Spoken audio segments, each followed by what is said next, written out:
Hi everyone. I remembered to put the my microphone on today. Let me just turn this down so you don't have any massive problems with the sound. Like the intro. Let me just pop this chat out. Off that. There you go. And we have the chat. Hi everyone. Yes, I have an intro for live streams with music and my own intro and everything. My God, I'm looking all professional. Hi everyone. Hi Ross. Hi Liam. Hi Deep Thought. Hi Plemmy K from Australia. Hi from Australia, Gordon. Great to see the new graphics, etc. looking good. Yeah, I'm really happy with that. I gave the guy who did my original graphics. He's from Pakistan and he lost his internet for about a week, and he was doing some graphics for me, and I got a few of the a couple of the package last week before he just disappeared for a week. I thought that was it, my money's gone, but he came back and said he'd lost his connection, and that's okay. I mean, these things happen. And he finished the order, and he said really apologise, and he gave me a load of other freebies free as well to make up for it. So I gave him another order, and as you said, if you know, I'm going live tonight, can you do a little, and he did the little ending on the end of it where they snap the fingers. So yeah, he did it in like a few hours, so he could be ready for tonight. And I spent half my day actually doing that intro and setting the intro up because I wanted some music, you know, to do the prelude to the live stream. And I've actually only got one story for tonight, but it's a long one and it's in two parts. It's probably going to be 2 videos, so yeah, it won't be the longest stream ever, because I've basically been asking about doing my intro all day long. Yes, 12k subscribers now, Hoppy Rabbit. 12k. Yeah, and thank you for saying that you enjoyed the sport video. That's a video that I did spend a lot of time on. I wanted to really attack that video from the right angles, because if you don't attack that video from the right angles, then you're in a world of shit and you're going to get attacked from all over the place. I still did anyway, but I think the vast majority of people, like 98% plus, you know, appreciated the fact that at least I tried to tell the story in its completion and not go down the identity politics route that most people do. So yeah, thanks. I appreciate that you appreciated it.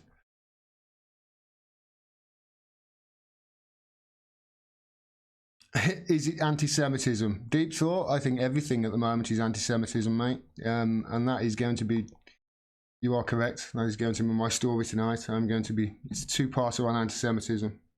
And I've been,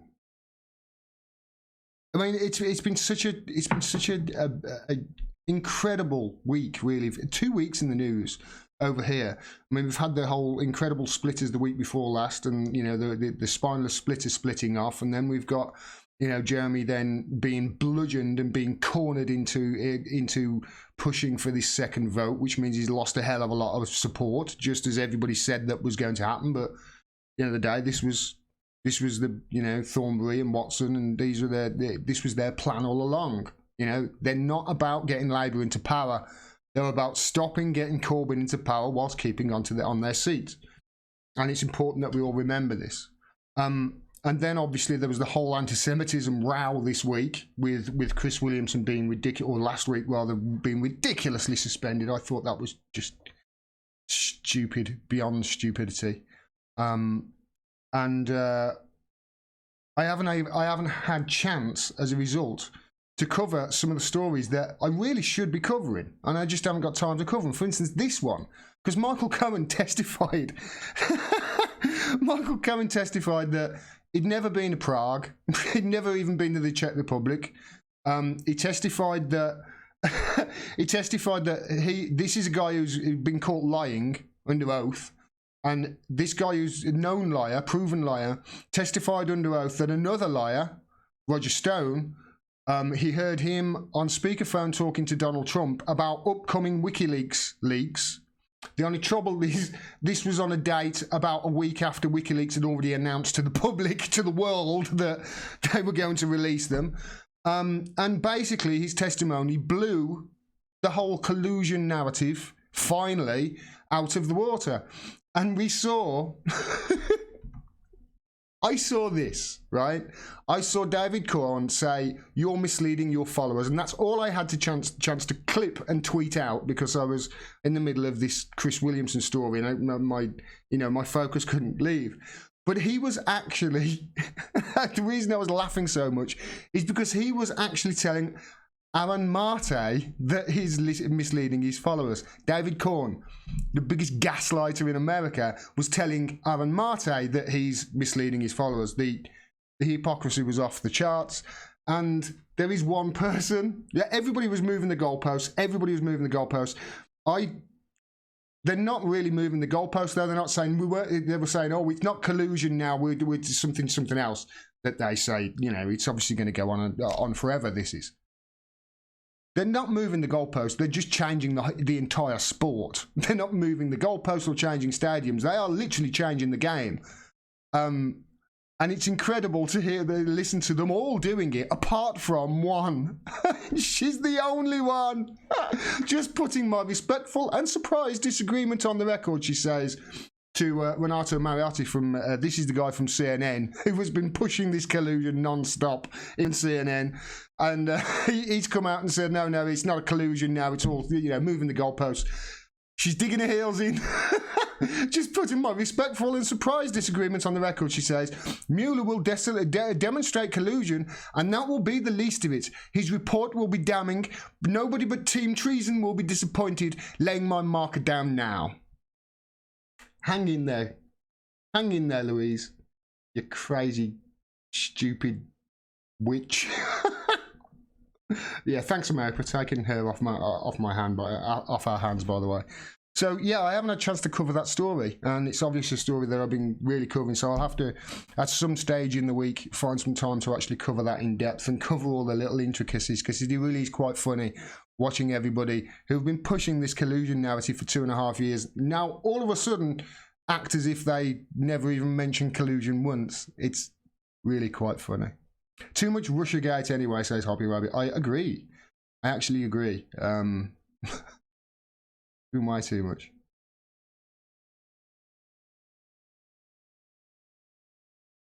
Oh, yeah. American politics that Uncle Trina has just mentioned in the chat. I'm going to cover a little bit of it in this video I'm going to do in a few minutes. But it really is it really is funny. Ambient Hill says Louise Mensch is an absolute nutter. Cosign. She and Rachel Swindon is a Russian asset. She said Rachel Swindon is a Russian asset. Rachel Swindon's been suspended from Twitter, apparently. I heard earlier. It's nonsense now. They're suspending people for being sarcastic. I noticed somebody, Jack Posobiec, one of his followers, was being sarcastic back to him, having a laugh, and just replied, #learn to code. And they suspended them for tweeting learn to code sarcastically at Jack Posobiec, her friend. And they banned her. They suspended. It's getting ridiculous. Louise Mensch is a total head case. Yeah, well, everybody's got Louise Mensch's number. Louise equals Mockingbird, says Cheryl Brandon. Well, if you saw her, didn't know her ties over here, you would pretty much be of that opinion. Rachel is back from Twitter suspension, says Nikki M. Good. Because that was ridiculous. It really was. Right. What else? I need to... Right, okay. The videos I'm going to do today, the story I'm going to cover, it's going to be 2 parts.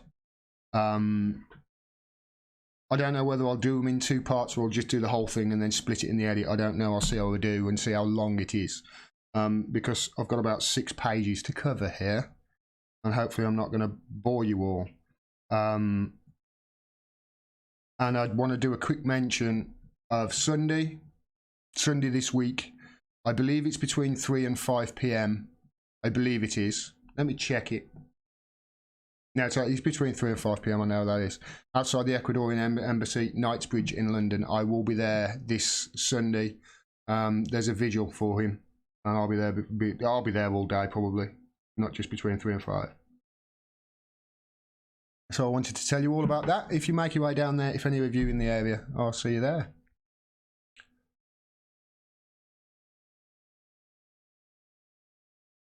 Yeah, Cheryl Brandon's just pointed out some rank hypocrisy. But Senator issues death threats to President Nicolas Maduro and doesn't get suspended. I know.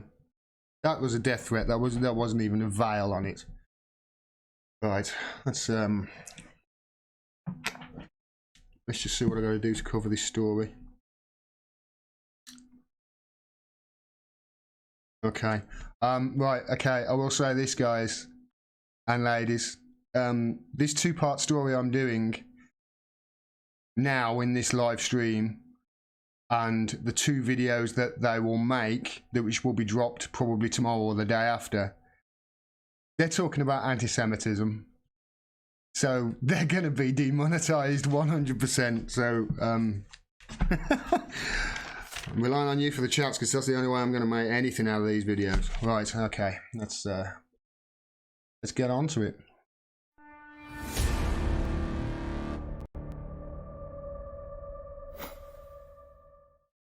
Hi everyone. So if you've been paying attention, like I have, or paying attention to any of my videos, you will know that there's a bit of a storm both sides of the Atlantic at the moment, in both America and the US. And it's all to do with anti-Semitism. Now, I've covered the anti-Semitism row with regards to Chris Williamson over in the UK quite extensively in quite a few videos. So I'm not going to go over, you know, the old ground here. But what I do want to do is I just want to highlight, you know, how crappy the cable TV is in America.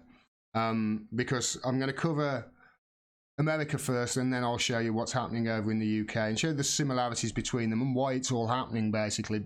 But before I do that, this anti-Semitism row in America has taken, obviously, massive hold. And it's all to do with this lady. Ilhan Omar is her name. She's first ever Muslim woman elected to Congress, and I'll come back to that in a minute. But the View have had on an expert to talk about anti-Semitism to their panel. The View is like Loose Women over here in the UK, and the expert that they brought on to talk about this is Barry Weiss. I shit you not, they brought on Barry Weiss to talk about anti-Semitism. It's hilarious. A few weeks ago, I tweeted this out on it. A few weeks ago, Barry smeared, you might remember this, everybody did a video on it. It was hilarious. She smeared Tulsi Gabbard as a toady on Joe Rogan's show. She had nothing to back it up with. She didn't know what the word meant or how to spell it. And Joe Rogan absolutely destroyed her by asking her some polite questions. And this is the woman that America's version of Loose Women bring on to talk about anti-Semitism. Let's listen to what this crazy witch has to say. Turn the desktop audio on, shall we? With tiki torches, or you hear the Pittsburgh killer writing on social media, all Jews must die. That's very obviously eliminationist. The problem with anti-Semitism from the far left is that it oftentimes is smuggled into the mainstream under the guise of progressive values. So it says about itself, I'm just standing up for the downtrodden Palestinians, which they are. I am just standing up for justice. I'm standing against racism. And so that kind of language is a siren song, including to Jews, 75% of whom vote for Democrats. And so that's the problem with it, is that it's not as easy to spot, oftentimes because it says, we're just about criticizing Israel. In the case of Did Nancy Pelosi shut it down? Nancy Pelosi shut it down very aggressively with Ilhan Omar. The problem is that she still has a spot on the Right. Congressional Foreign Affairs Committee. And that's a real question. I want to ask you a question, because you with tiki torches, Okay. or you hear the I'm hoping that you heard all that and the volume was okay, because you know, this crazy woman is basically saying there that racists are hijacking progressive values. That's basically what she's saying. She's saying that racists addressing their rhetoric up in progressive values to go after Jews sideways through attacking Israel. It's absolute nonsense. And not for the first time, Barry Weiss is saying something and she can't back it up with any evidence whatsoever. She obviously doesn't know what anti-Semitism is. I wonder if she knows how to spell it. What do you think? So I just wanted to quickly just talk about that. It's hilarious that they bring on, these are the experts that they are meant to be bringing on. These are meant to be the experts that they're... Pathetic it really is. Right. So I want to get back to talking about Ilhan Omar, because this woman, she's in trouble because she had the temerity to tell the truth about Israel. Believe it or not, and she was quite outspoken about it. She didn't say anything bad, but she was outspoken, and she was questioning Israel's influence over America's politics. And she got into a lot of trouble about it. Everybody said that it was anti-Semitic. Of course, it's not. To question Israel's influence over American politics or US politics, or to question Israel's politics with regards to their genocide of Palestine, none of that is anti-Semitic. Why? Because none of it, nobody is attacking Jewish people there. She certainly isn't. But obviously they use the anti-Semitic card to deflect any criticism away from Israel. And obviously this is what they're doing. Batya Ungar-Sargon, now I've talked about her before. I've talked about, Louise Mensch earlier about how much of a crazy woman she is. This Batya Ungar-Sargon is just as bad. She's the editor of a Jewish magazine in New York, I think, called The Forward. And she's as ridiculous as her name, because she said, I'd love to know how Ilhan Omar thinks he's paying American politicians to be pro-Israel. Obviously, she said AIPAC. This is obvious. The Israel Political Action Committee, AIPAC. This is the main, political pack in America that's pro-Israel. It's obvious. There's, again, nothing anti-Semitic than that. That is stating a fact. Now, Glenn Greenwald chimed in with something that was going on at the time. It's been a massive... Honestly, there's been so many arguments over this, and that woman has been so persecuted for the last 2 weeks. But Glenn Greenwald, say that again. Glenn Greenwald tweeted that out about Kevin McCarthy threatening punishment to Ilhan Omar. And she said it's all about the Benjamins, baby. Because obviously these politicians are getting paid through AIPAC and these political action committees, and then they go off and sign on the dotted line to pro-Israel policies and pro-Israel rhetoric.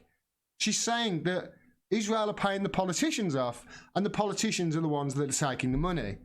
She's not saying anything about Jewish people there. Nothing at all. But obviously they conflated the two. What they do. She then apologised. So she then went on to apologise, and this is the worst thing that she could do at that time, because she's done nothing wrong. So why is she apologising? Well, she's apologising because this is what, fluffy lefties want to do, isn't it? They apologise. They don't say I'm sorry. They say, well, if it caused any offence, then I apologise. This is the thing, right? And these politicians really need to understand it. I can't offend anybody. Anybody here right now in the audience watching me, I can't offend you without you first giving me your permission to. Offence is taken. It's not given. And she's not being offensive there at all. She's not being offensive. She's not being anti-Semitic. None of it. Other people have misconstrued what she said. So why is she apologising for other people's cock-ups? Why is she apologising for other people misinterpreting her words? It's a natural thing for fluffy lefties to do. They need to stop doing it. Why? Because when they apologise, it doesn't go away. Top Democrat demands another apology from Representative Ilhan Omar. This is in the Washington Post, accusing her of another vile anti-Semitic slur. It doesn't stop. Once you apologise, you have literally just said to them, keep attacking me, because I've apologised already. I've apologised already. In other words, I've already admitted that I'm in the wrong somehow. She's already admitted that other people have taken offence to it. Well, it's got nothing to do with what she said. But now, because of that, they've got the precedent. Now, anytime she attacks Israel, they can attack her, and they will call for an apology, just as she apologised the first time. You see, this is why it backfires. This is why you don't apologise. Let me remind you, Chris Grayling over here, an MP over here, Chris Grayling, did 3 contracts for a post no Brexit Britain, a post no deal Brexit Britain. Of those 3 contracts, one of them he gave it to a ferry company that didn't have any ships. To get out of the contract has cost the government taxpayer money of £33 million, and he won't apologise. Take a leaf out of the book of the right-wingers. Don't apologise, especially when you're right, because they'll use it to come after you, which is exactly what happened here.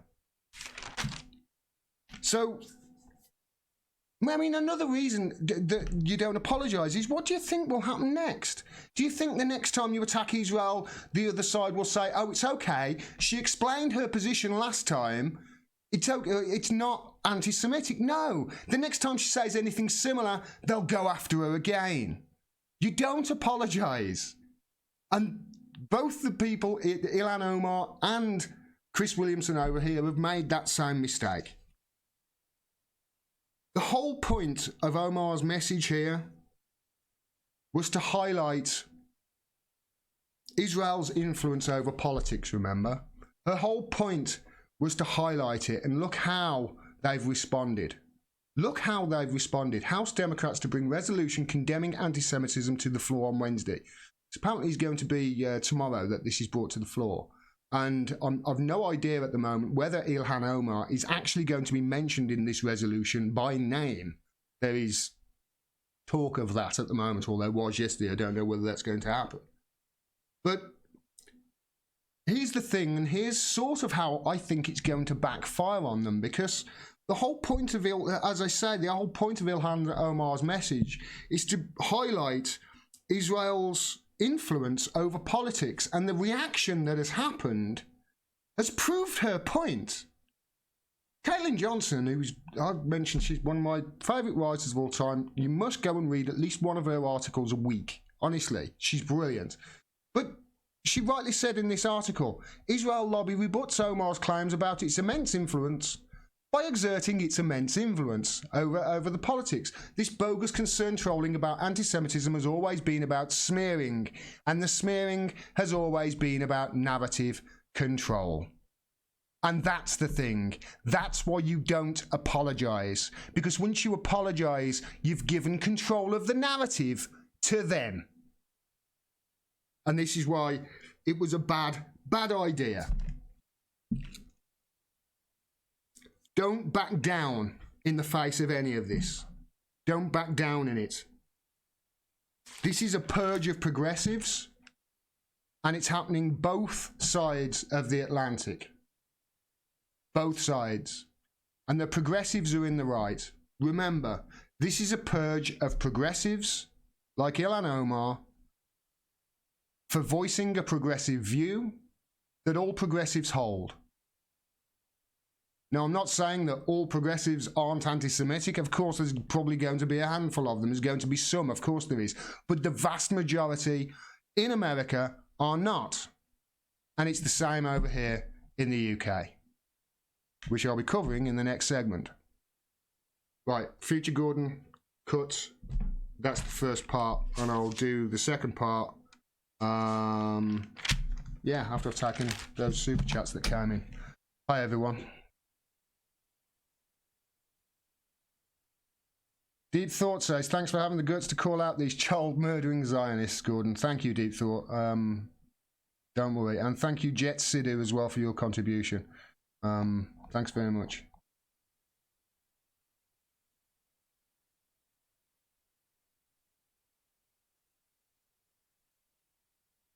Matthew Sommer says, love Jews and hate Zionism. Remember that most Zionists consider themselves Christian. Please remember there are plenty of Jews that despise Israel's behaviour towards Palestinians. It says Matthew Summers. That's a really good point, Matthew. I'll cover this in the next segment. The point that you made there, and it is in my next segment to cover, because that is something that we've got to. I'll point it out in the end. It's how I end the next segment. Is what I mean. But yeah, good observation. Good observation. To say that all Jews are Zionists is anti-Semitic. So, you know, the way they're actually defending themselves is indirectly anti-Semitic. That's the point I want to make, and it's the point that you were making, I'm sure, as well.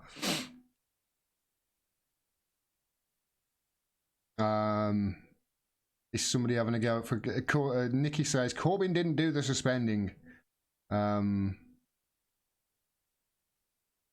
assuming there's somebody's blaming him for suspending Chris Williamson. What happened is he actually said no. Corbyn said no, I'm not going to suspend him. I think Jenny Formby said no first, then he said something, then something happened, and then all of a sudden they suspended and investigating him for a pattern. Again, I'll cover that in the next video. It's on my list to cover. 62 likes so far, 201 watching, says Nikki M. 1 in 3.5, that's not good. Come on, smash that like button, please. That's what all the cool kids say. I've noticed it on the gaming streams. Smash that like button, folks.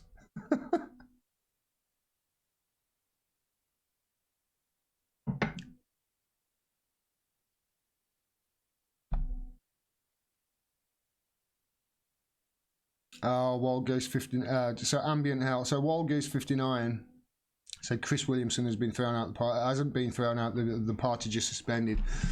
And then Ambient Hell has replied, "No way, he will be let back in. He's the fall guy. They're going to make an example out of." Well, I mean, if the past is anything to go by, then he won't be let back in. You know, if the past is anything to go by, he won't.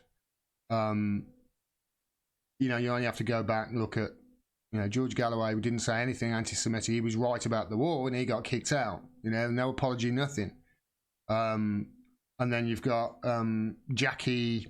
What's her name? Nikki. Jacqueline. Nikki will tell you in the chat. Jacqueline, her name is.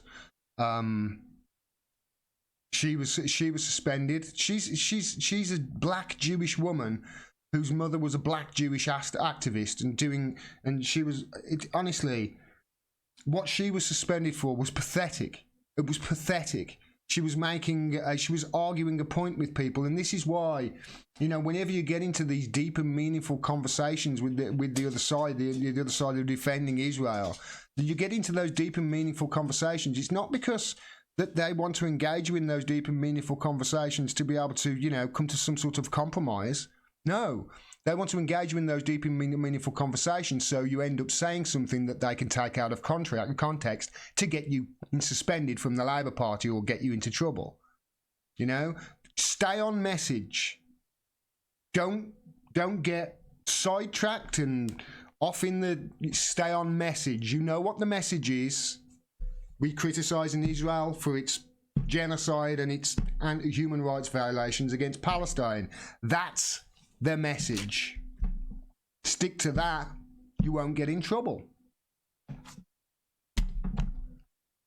I don't know why I said that.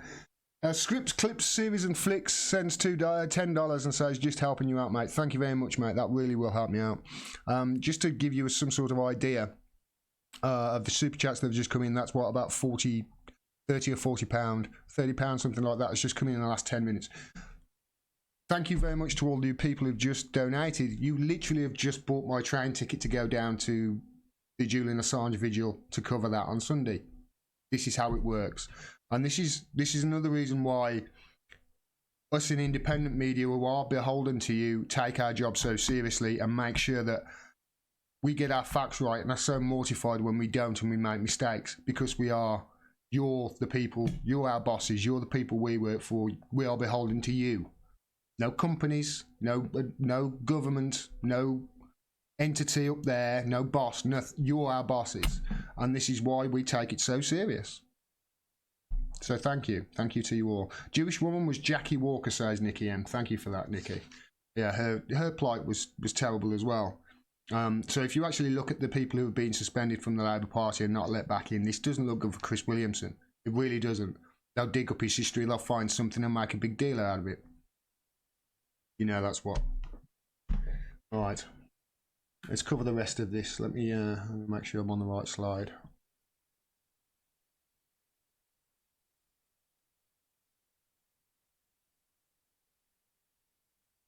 I missed a shitload off the end of that. Bollocks. Alright, what I'll have to do here, because I missed a shitload of the end of it, is I'll have to record a little bit and then the second part, and then do some editing afterwards. So what happens when you go live, folks? So if you look at the way, you know, it is kind of backfiring on them at the moment, because so many people are coming out actually in defence. Although there is so much noise, it really has brought this question to the fore. And they are fighting back. The Israel lobby are. The Democratic Party's throwing of Ilhan Omar under the bus, says Jeremy Scahill, is an unfortunately unsurprising disgrace. And the reason I picked this is because it really did describe it quite well, I think. She raised entirely legitimate concerns about US support for the murderous apartheid government of Israel and the subservience of US politicians to the agenda of foreign power. It's an important tweet. Stay on message. You know, stay on murderous apartheid government of Israel. Keep saying the words. You know, the left are really crap at messaging. The right are great. You know, it's almost as if they get their buzzwords. You look at the way the Republicans act. They get their buzzwords, and next thing you know, they're all on CNN, MSNBC, Fox, all saying the same thing. This is what we got to do. Keep hammering away apartheid government, genocide, slow-moving genocide, human rights violations of innocent Palestinians, of Semite Palestinians. Keep making the point and keep on message. If we lived in a sane society, Jeremy Scahill says, these politicians who promote the Israeli government, even as it slaughters Palestinians and cozies up to its lobbyists, would be the focus of investigation and condemnation. Instead, they attack the woman who bravely calls it out. And he finishes off, what she is doing, taking major destructive US foreign policy with refreshing honesty and clarity, is dangerous in Washington, D.C. She's going to face the full force of both parties because of this. She is a rare voice and deserves our defence. It's going to be ugly. Hear, hear, Jeremy Scahill. Hear, hear. Dan Cohen said this, the fake anti-Semitism controversy over Ilhan Omar is not only about persevering apartheid Israel's stranglehold over US politics. Omar has emerged as the lawmaker most critical of US foreign policy from Venezuela to Yemen. Muzzling her is about protecting the US empire. There are broader points here, is what he's making. And Glenn Greenwald points this out brilliantly as well. Contrary to the ugly and bigoted implication that Julia Ayoff tried to spread about Ilhan Omar, the Congresswoman has repeatedly attacked US support for Saudi Arabia and said that it's due to Saudi money influencing DC. For some reason, that created no controversy. And that's a great point that he's made there. Because Chris Williamson over here, Ilhan Omar over there, they attack Saudi Arabia as well. They attack Saudi Arabians' policies and Saudi Arabians' influence over politics in both countries. Do you hear any of them, any of the people calling those people anti-Semites? Do you hear any of those people calling them Islamophobes or, you know? Of course they're not. Of course, they're not being anti-Muslim or anything like that if they're calling out Saudi Arabia or anti-Islam or it's none of that. But it's only with the anti-Semitism because they're talking about Israel. Can you see the dual standard here? There's a dual standard. Keep highlighting it and keep pointing out. So, I've covered Ilhan Omar and her plight in America. And I went over the anti-Semitism row going on over there at the moment. But it's happened over here as well, obviously. And it's happened with this guy, Chris Williamson.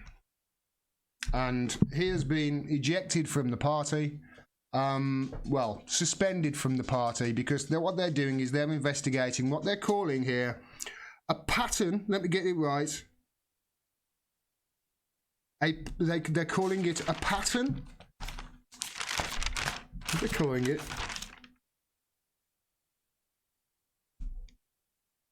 I get this right. That's it. So he's been suspended for what they're calling a pattern of behaviour.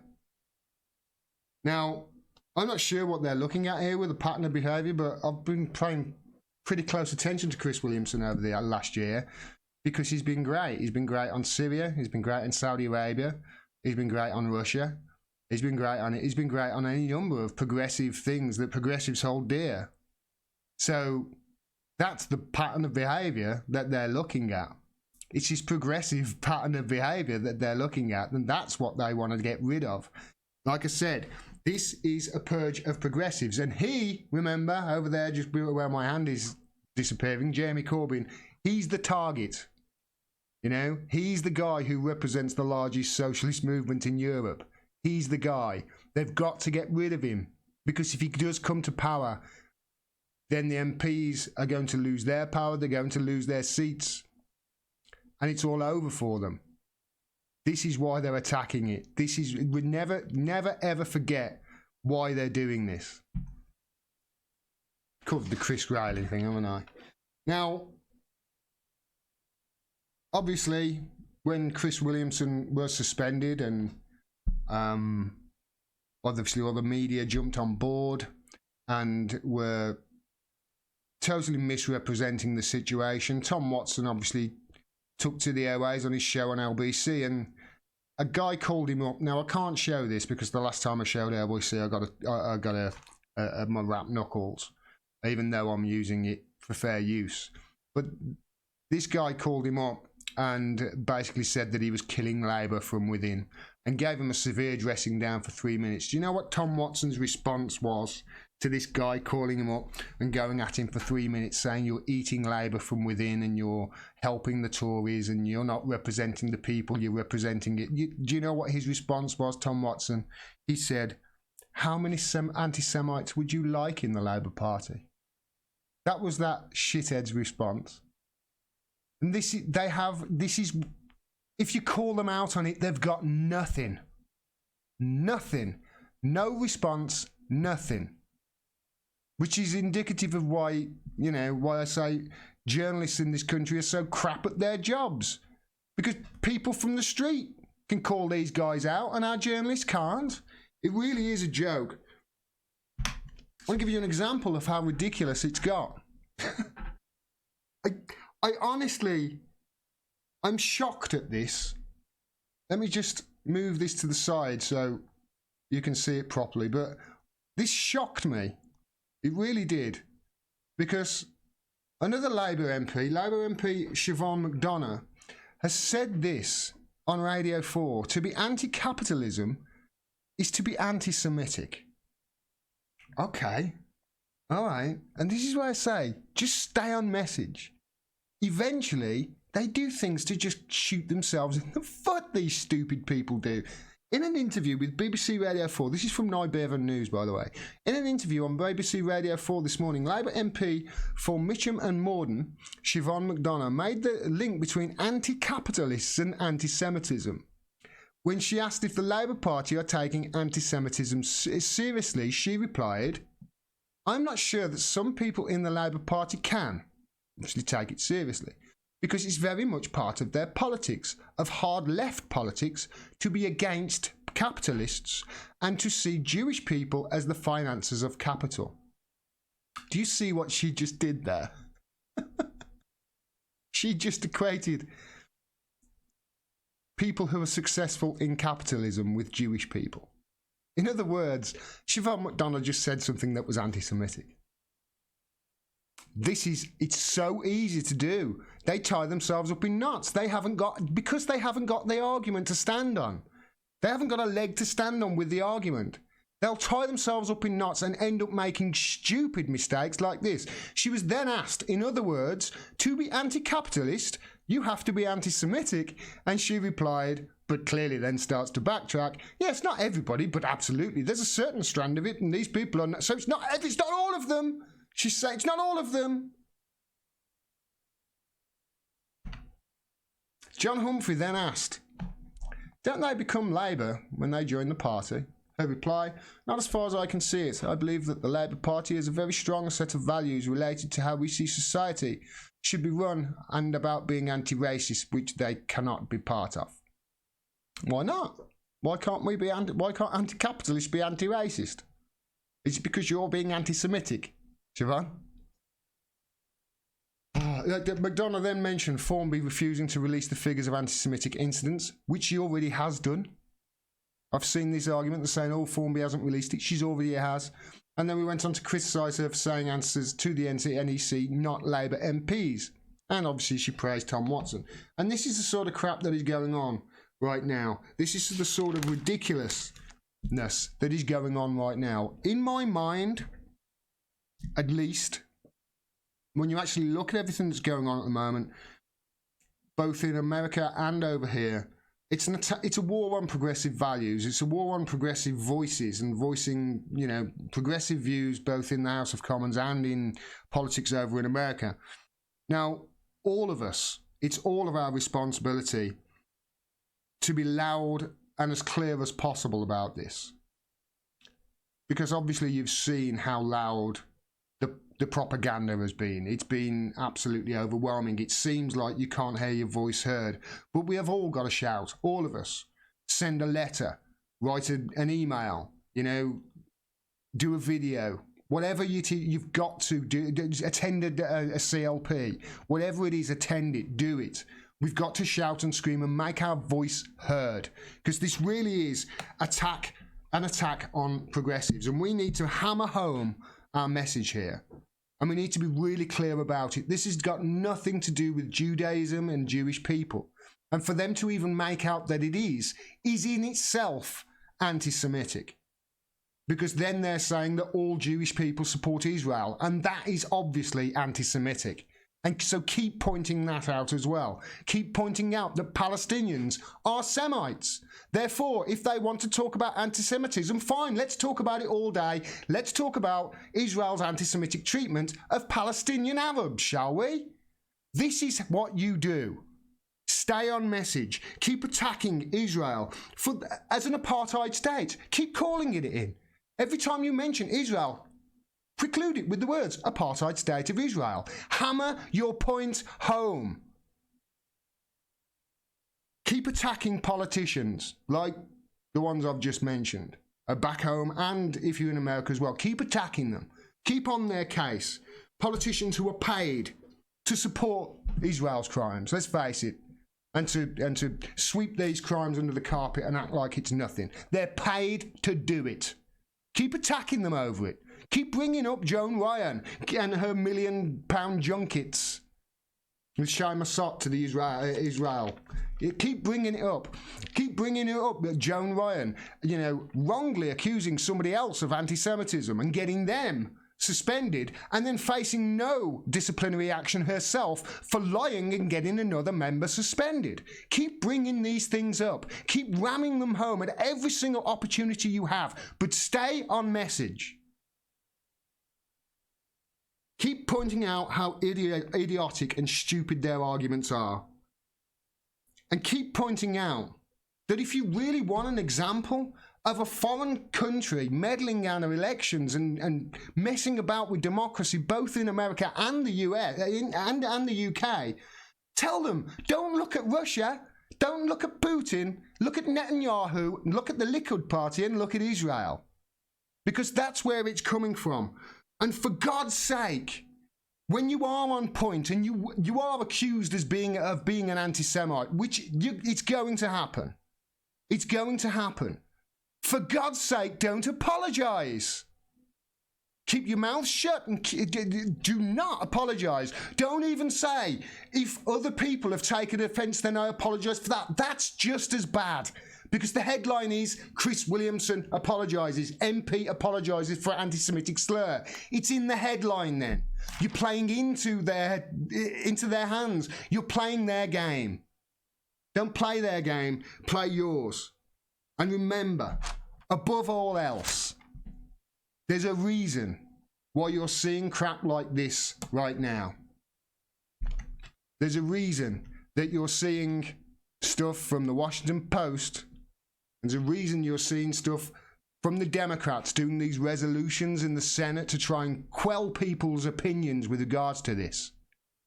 They're bloody scared is what they are. They're bloody scared.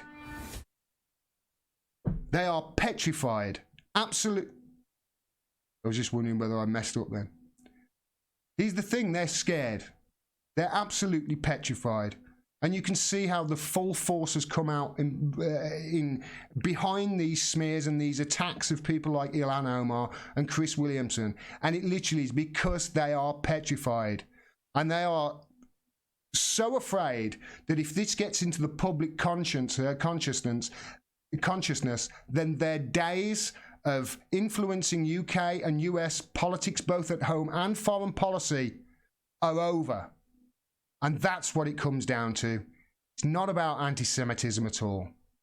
It's about their crimes and about their refusals to actually answer to them. Something else I want to clip up. Just so when I know this has been a bit, I'm sorry about this, it's what happens when I go live sometimes. Sometimes I'll do things not in order because I'll remember there's a little bit I missed.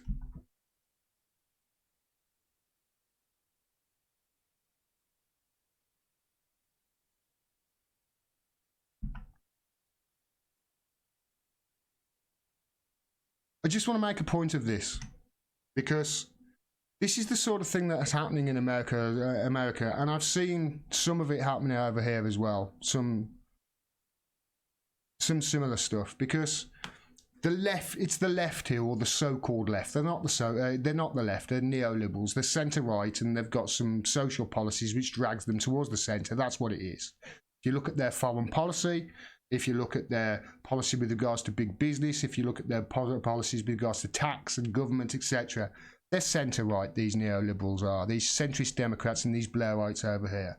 And these are the people who are now attacking people like Chris Williamson and Ilhan Omar as being anti-Semitic.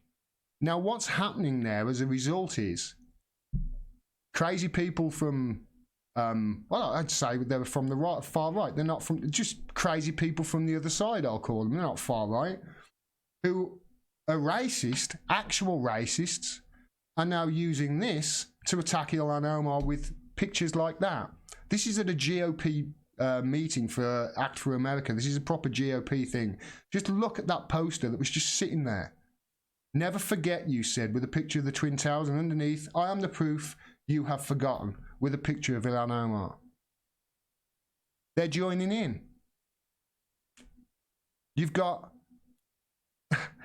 people defending racist actions, right, by actually screaming racism at people who are anti-racists. And then you've got actual racists from the right joining in, screaming anti-Semite and racism at them. And if you zoom out on this picture, you see what I mean, and you see just what the problem is. This is the zoomed out. Look at it. It's all Trump. It's all Pence. They're joining in. Now, I don't know who put that there, but you can see the problem here.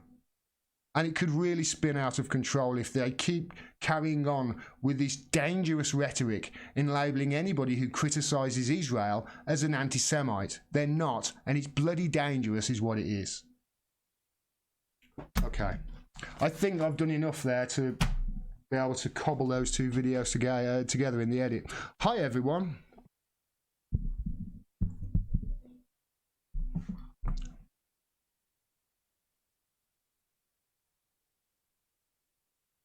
Lawrence Taylor says, no, they're not scared, they're planning. They're both, mate. They're scared as well as planning. They're obviously going to come at everybody with full barrels. It's a fight. We've got to stand up and fight. You don't apologise and sit down and meekly sit down, because this is a fight. This is a war. Stand up to them. But they are planning. I totally agree with you there. And this isn't the end. This is just the.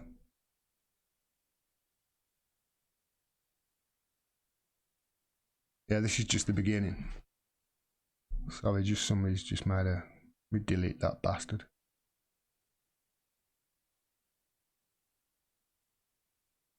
I like you too, Anthony Marr. Thank you. Ilhan Omar is a modern day hero, says Mark Lewis.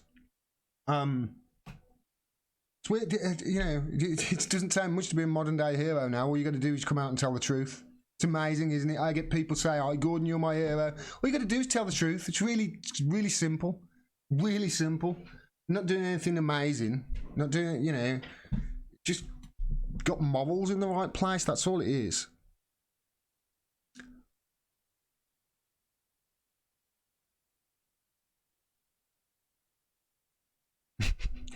Stephen Davis, Owen Jones, wanker. Like you, Stephen. I like you a lot. I think you're quite astute, mate. Yes. What do you want? What's the matter? Come this side. What's the matter? Hey? Did you want to say hello to the people? Did you want to say hello to the people? Come here then.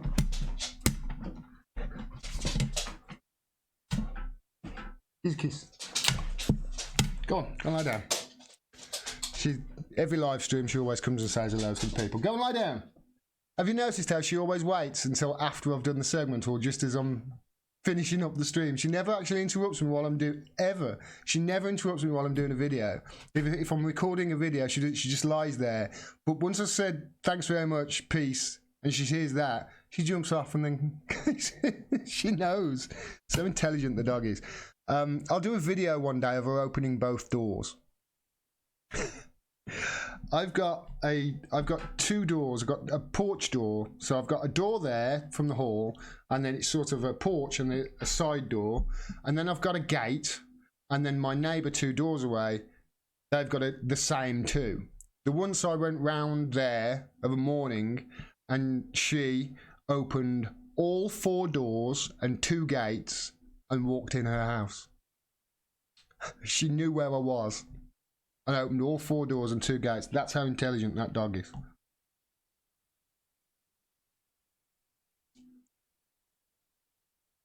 Greetings to you, Gino, Troy, and thank you. Yeah, the dog does. The dog thinks Owen Jones is a wanker too, Stephen. Don't you, Ellie? Yeah, I do. Uncle Torino, she upstages me every stream, mate. She always does.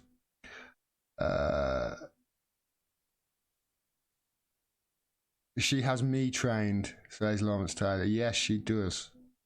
Actually, that's rather worrying. What's the best hope for Chris Williamson, says Seaborn Wolf? The best hope for Chris Williamson, I can tell you this right now, is the Labour members themselves. Because from what I can tell, I have had message after message. Let me just go to my emails. I've had quite a few emails come in. Just check I didn't miss any super chats. I don't think I did. Go and check that in a minute. Just check these emails, because I've got to tell you, for all you members of the Labour Party out there, I've had quite a few emails from members of Labour members telling me what they're doing with regards to their actions from within the Labour Party, within their CLP. And there's one guy who sent me a few letters, Mick, and they're attempting to get members of Parliament prosecuted for breaking the law on data protection. You know how Tom Watson was saying that he wanted all the cases of anti-Semitism forwarded to his email.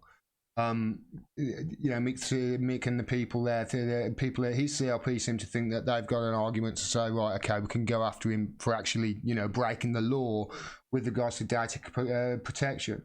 And then there's I'm just looking through at all of the emails got here.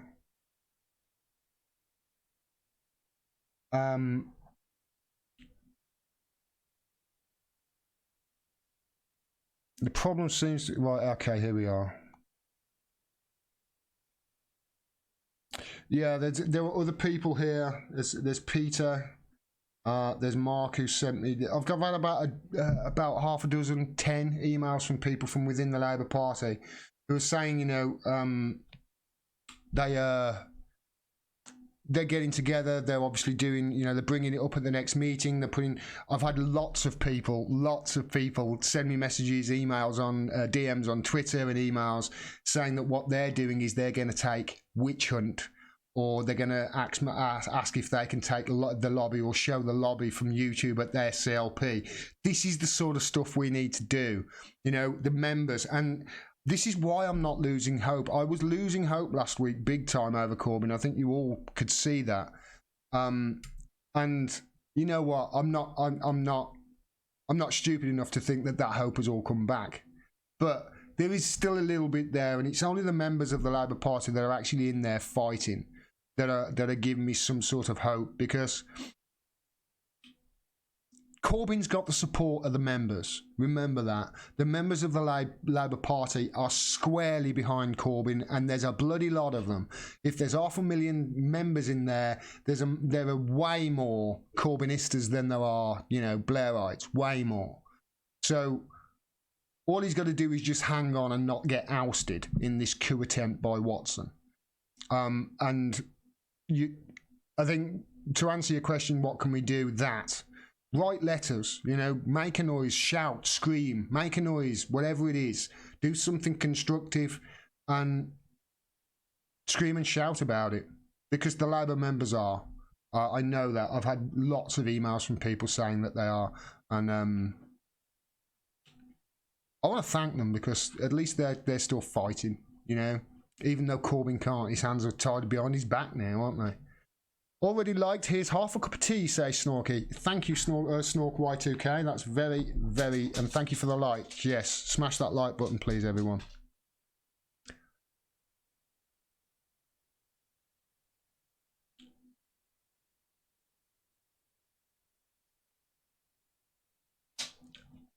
Corbyn is your version of Bernie, I'm afraid. My condolences. No, Astro. Bernie is your version of Corbyn. Bernie's the watered down version of Corbyn, not the other way around. Yeah, Bernie over here. Bernie would be a good politician over here, and he'd be well respected. But he's not Corbyn. Corbyn's ideas are way further left than Bernie's. Way further left. Bernie's more of a sort of democratic socialist that likes capitalism, and, you know, he's shitty on foreign policy. Corbyn's foreign policy is way better than Bernie's. Corbyn's foreign policy is even more pacifistic than Tulsi Gabbard. So, yeah, Bernie is your Corbyn. Sorry, Astro, I'm being pedantic, aren't I?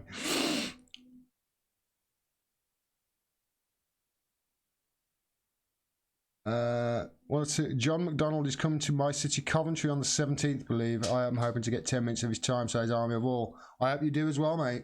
I hope you do as well. I hope you tear a strip off him. I would have some choice words for that guy. And he's not one of the really bad ones either.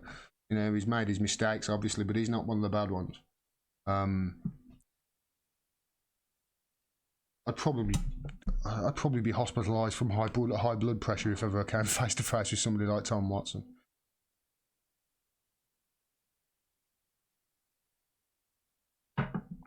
Corbyn is far preferable to Bernie Sheepdog, says Hoodie Woman, Louisiana.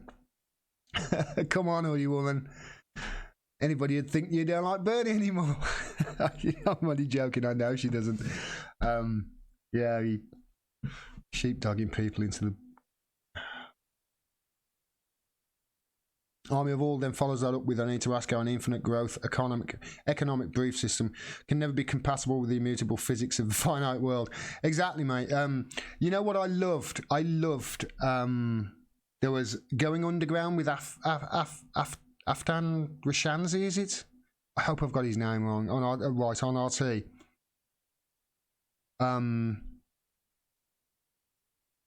One of the Labour MPs, what's her name? Can't remember her bloody name now. Ruth George. She was on there.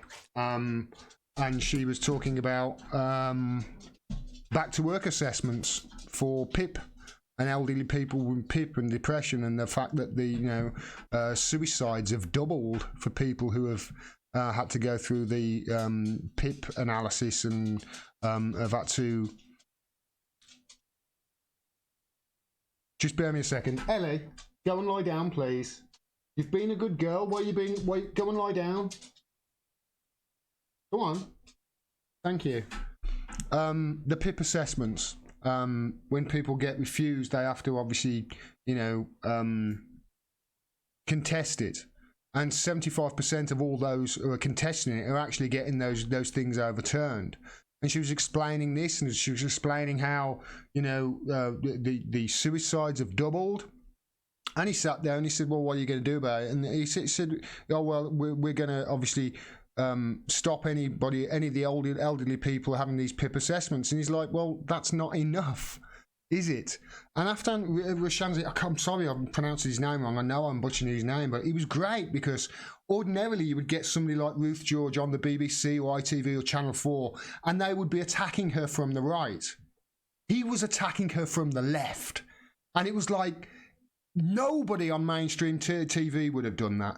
Nobody would have attacked her from the left at all. They would have said, they would have attacked her all about, oh, well, what about these dodgers who really are, reaping the system and blah, blah, blah, blah. They would have really gone after her that way.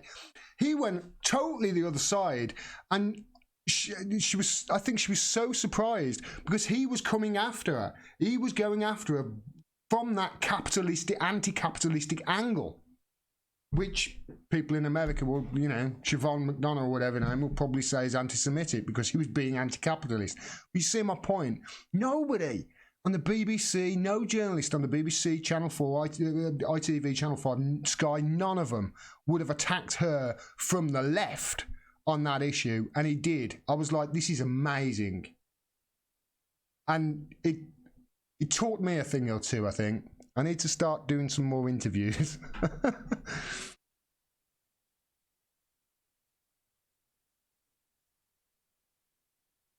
What the F is wrong with British politics? British politicians. That's the version. That's what it is, Lawrence.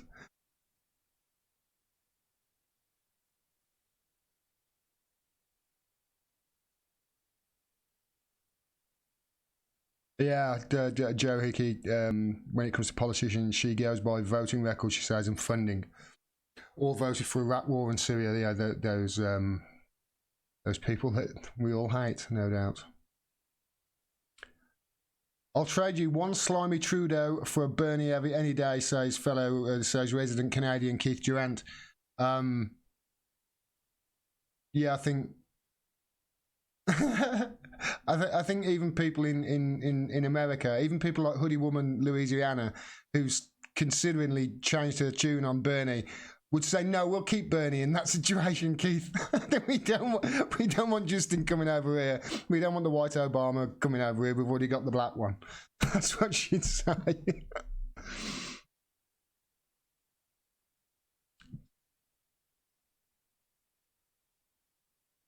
Yeah, sorry, Nick, she just mentioned PIP is a non-means tested for disability benefits in the UK. It's for people, it's a personal independent payment. So it's for people who suffer from disabilities and etc. and struggle to get by. That's their payment to keep them, their head above. But it's not like it's a massive amount of money either. It's not like it's even a minimum wage. It's not. Then these people are not living the high life.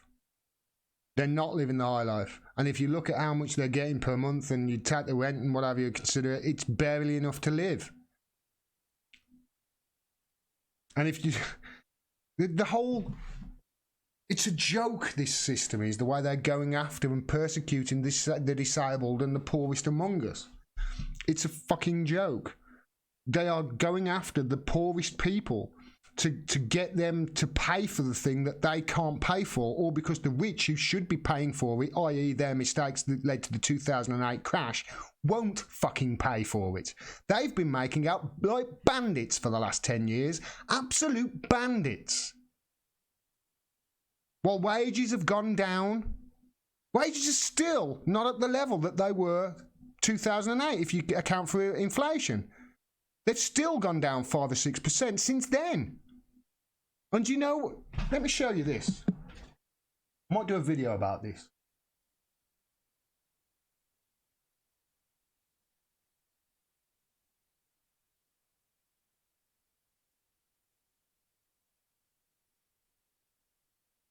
So this is fullfact.org. Have wages changed over the past decade? 1st of November 2008. And I wanted to just do bring your attention to this. Real wages are a race between your pay packet and prices. Obviously, we understand this. The average real wage, it says here, is lower now than it was 10 years ago. So if you account for CPIH inflation, you can see there, just before the financial crash, average weekly wage in this country was around about £550 a month as average. Now it's below 520. That's 10 years later. If you adjust for inflation, people are the poorest, people are poorer off. But then if you actually look and go into the statistics, you can see why it's dropped off, and you can see where it's dropped off as well. Right? Because you can say here, many people are actually earning more, because analysis by the Office of National Statistics, what this is all based on, showed that in 2014, average earnings for full-time workers grew by only 0.1%, so stagnant in 2014. But the average earnings of full-time workers who had been in their job for more than a year rose by 4%. So those who are in white-collar jobs, office jobs, that sort of thing, with all the benefits that go with it, they're making out well. They're doing okay. So although the drop in average earnings tells us something important about the economy overall, it's not the same as what's happened to everybody working in the UK. And this is why you've got the split. This is why you've got so many people left behind and so many people making out like bandits. London and the South East have seen the steepest fall in earnings. Wages are highest in London, but they've also seen the biggest falls in earnings. Public sector has seen the slowest growth. And now you start getting to, right, okay, so the people who have done well out of this are basically people in good jobs, and the rich have actually had their wages cut as well, strangely enough. But the people who are paying for this austerity, for the failings of the financial system, which led to the 2008 crash, which has led to this decade of austerity. Look at the people who have paid the most. If you work for the public sector such as the NHS, state schools or the civil service, your pay growth has been restricted in recent years as a matter of policy. So this is the government putting pay caps on how much your wages can go up, or freezes on it for 2 or 3 years or whatever it was. So the public sector pay gap has grown more slowly than the private sector pay gap for the past 4 years, though recently it has started to catch up as caps have started to be lifted. So they've started to be lifted and it started to catch up. But public sector pay is also less volatile. It was the private sector that suffered large falls in pay during the post-recession years, and it's only now caught up to the point that both sectors' pay has changed by about the same since this recession. So do you see what I mean? Nurses, teachers, firemen, police force, congratulations, because for the last 10 years you guys have been paying the brunt of all that money that was lost from the rich in the financial crash in 2008, from their Ponzi scheme that they created with the mortgage, with the subprime mortgage Ponzi scheme. It was a Ponzi scheme. That's what it was. So because of their failings, teachers, nurses, firemen, policemen, doctors, they've all seen their wages stay the same. Meanwhile, the top 200 people, the top 200 richest people in this country, seen their wealth triple in the last 10 years. That doesn't tell the whole story there. Men, high earners, and the young have fared the worst. The Institute for Fiscal Studies looks at employers' pay across age, gender, and earnings. Since 2008, the value of men's pay on average has fallen by just over 7%, compared to just 2% for women. I'd put it to you that this is because, you know, the whole equality thing. It's great. I want women to have more equality, as much as equality as men. If a woman's doing the same job as a man, should get paid the same, especially if they're doing it to the same ability. But similarly, younger workers typically fare worse during downturns now, but their wages will have the lowest wage earners, rather, their wages have gone up the most because of increases in the minimum wage. But then look at this. This tells the real story.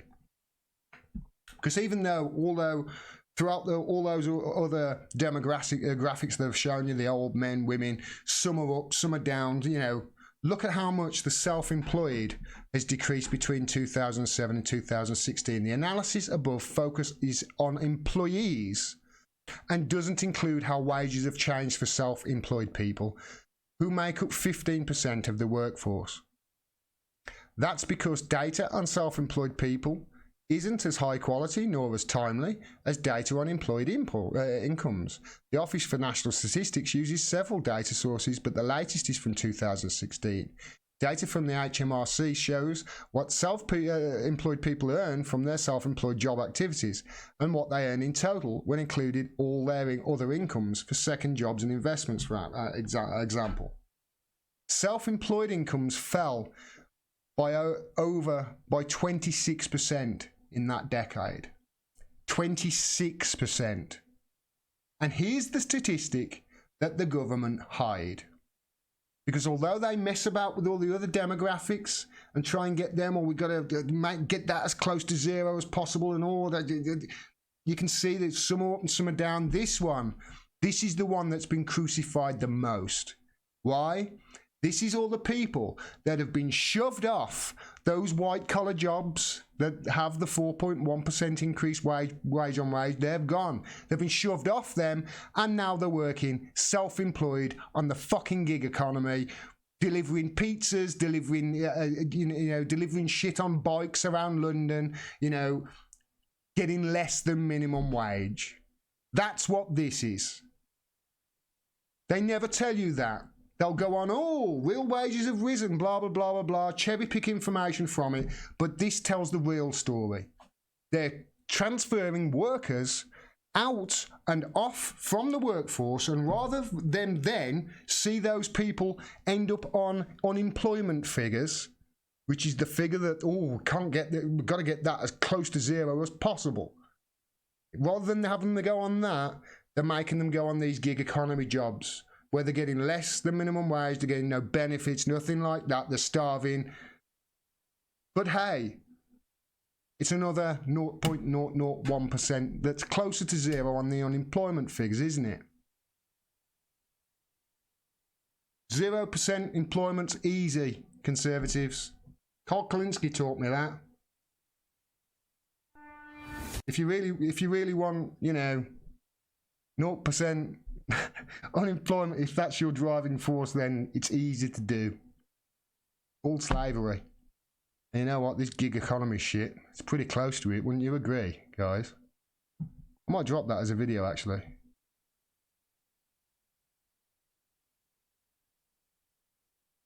GD is definitely on a journey leftwards, says Good Dog. I'm not, mate. I'm not. I promise you I'm not. I'm not.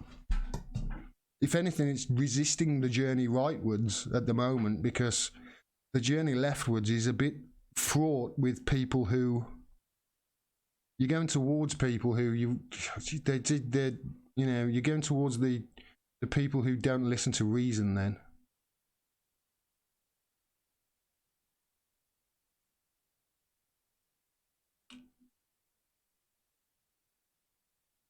yeah, Rebecca Miller, easy way to get 100% unemployment, slavery. Yeah, 0 hours contracts. That's what this gig economy 0 hours contracts thing is. And that's why you're seeing such a drop in the income from self-employed people. Because now they're, instead of having, self-employed businesses, market stalls, that sort of thing, Now they haven't got regular hours. They've not got regular anything. You know, they're having to do a gig economy, and they're having to go on a universal credit, that crappy system, to add to their wages, which is obviously making everybody else depressed, and you know, everybody miserable, and there's the wait for money, and people are getting thrown out of their houses as a result and evicted, and the Tories don't care, because all they care about is that unemployment figure and getting it as low to zero as possible, because then they've got their sound bites that are going to be repeated by the media endlessly without actually questioning it at all. It's not difficult to question it, you just got to look at the facts of it. And that one thing I looked at, I thought, I'm saving that because that's going to be a video. I might drop that as a little video, or watch it back, see how good it was. What did you just do, Gordon? You freaked me out. I keep, whenever I switch back to the main view on my OBS, I keep switching it to the intro. I need to separate, I need to put the intro further away from the main view so I don't slip and...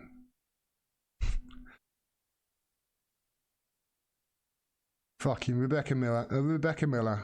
Being employed for 2 months, not worked a single shift in that time. It sucks. It does.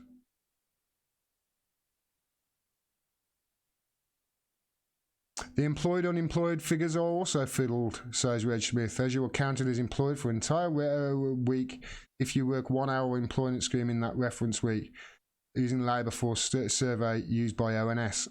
Well, this, you know, if you're working in a gig economy job and you're working 8 hours a week, yeah, and you've got overheads and car payments to come off that and what have you, and you end up making something like, I don't know, £700 in a month, then you've got to top up with universal credit. So you're not actually making minimum wage. You're making less than half minimum wage, because actually you're working 80 hours a week instead of 40. So you're getting like £6 an hour, something like that, £5 an hour, £4 an hour. Some people are actually taking these jobs as couriers in London and finding out at the end of the month they actually owe money. Then they're having to go on universal credit and have that universal credit top up their income. The government doesn't count, even though they're getting universal credit, they don't count that as unemployed, because the guy's working 80 hours a year, for 80 hours a week for £4 an hour. That's the point. It's got to stop. Yeah, it's got to stop.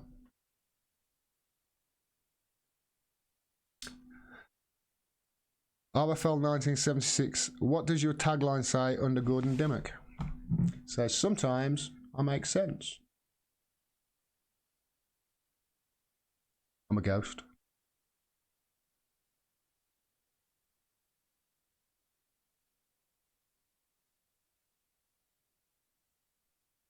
Robert Croft brings up a good point. Thank you for bringing this up, Robert. People do not understand how fucked up the UK economy really is. We are money laundering centre. Look at the pressure being exerted by Jersey, etc., to maintain company secrecy. Yeah, Robert, that's a really good point. There is a documentary on YouTube called The Spider's Web, I believe it is. I think it's called The Spider's Web, and it's all about how we use in the UK, how we use these overseas territories, such as he mentions there, Jersey, and you know, there's others like Gibraltar and Guernsey, and you know, I think some islands somewhere. They use them all as financial centres. And I mean, one of these little overseas territories is tiny. It's got about like 5,000 people living there, and I think it's like got the biggest banking system in the world.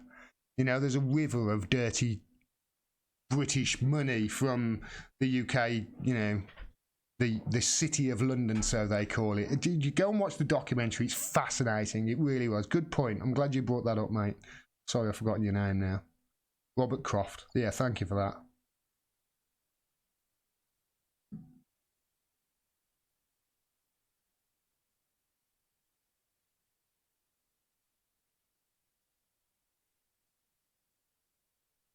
Arandora Press, you won't get universal credit in the situation of self-employment, low wage. It's not like working tax credits. Yes, you will, Arandora. Yes, you will. What you just said is wrong. That's exactly how it works. If you're self-employed, and you earn less than minimum wage, universal credit will top it up. You've obviously got to jump through a lot of helps, but that's how it works. It's exactly how it works. And I know this from personal experience, so yeah, It's exactly how it works. Yep, the Spider's web says, Army of All, watch it. You will be furious by the end, I promise. I was. That's why I bring it. It was a great documentary, that was. Uncle Trina. Gordon says he's a ghost. Gonna have to put Scooby-Doo and the gang checking this out. Raggy! I used to be able to do that when I was a kid and I can't do it anymore. Never mind.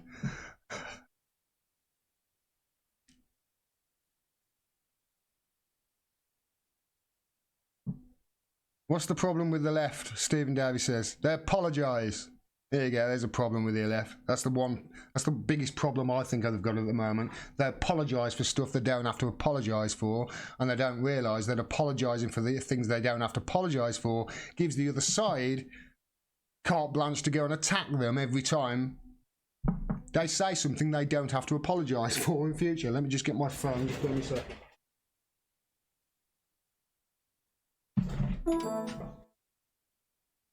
Thanks very much, Ross Coyle, for sending that. I appreciate that, mate. Thank you. And thanks very much for Shauna as well. To Shauna for that as yeah, I think that's almost Julian Assange video on Sunday sorted now.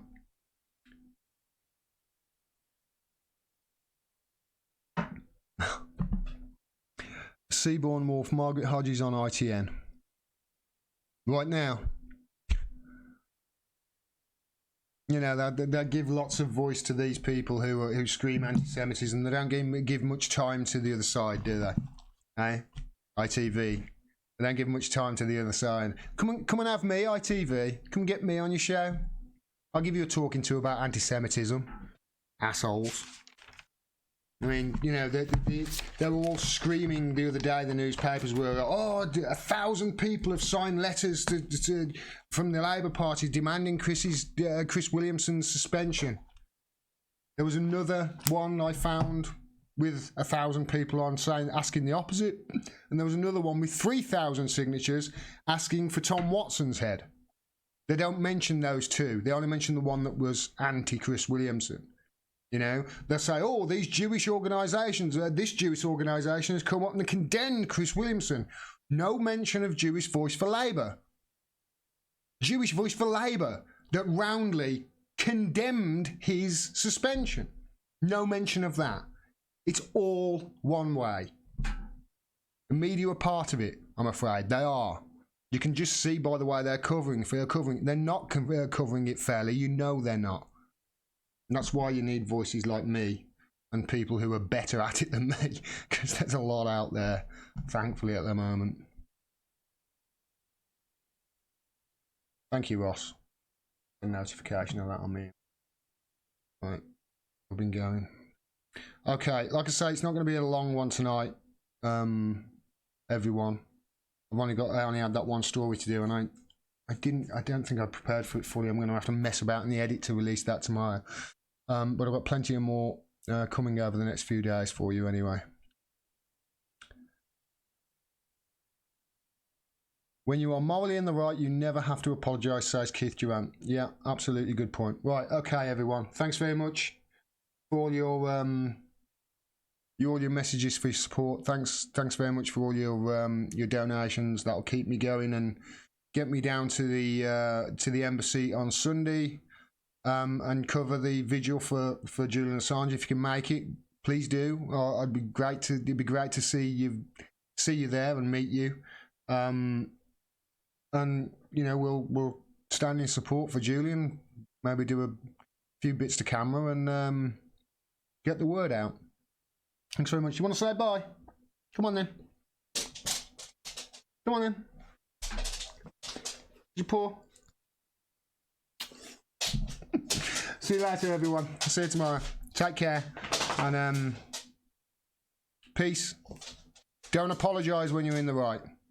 I'll see you all soon. Take care.